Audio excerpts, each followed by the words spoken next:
Programang ito ay rated SPG, striktong patnubay at gabay ng magulang ang kailangan.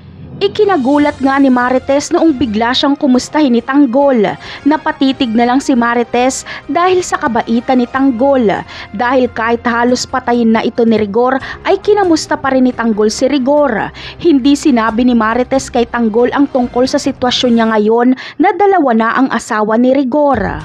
Ayon kay Marites ay ayos lang daw sila sa bahay, pero nahalata ni Tanggol sa mukha ng kanyang ina na malaki ang problema nito at ayaw lang magsalita.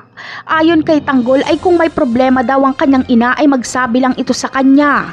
Bago umalis ay nag-abot muna ng konting halaga si Tanggol kay Marites para makatulong. Sa kabilang banda naman, dahil dagdag sa kalaban nila Ramon ang Red Phoenix ay hindi mangyayari ang plano nilang pagharian ng Quiapo.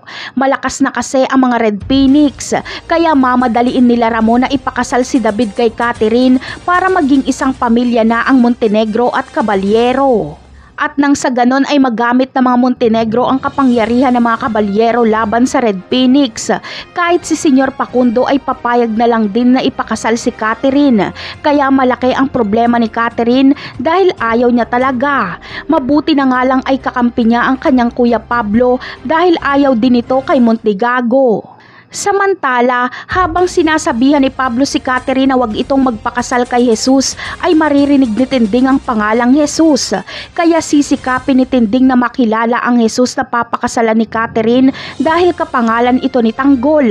Sa tingin nyo, si Tinding na kaya ang makakabisto kay David? Siya kaya ang makakapagligtas kay Catherine sa kasalan na ito? Yan ang aabangan natin sa mga susunod na episode. Paalam!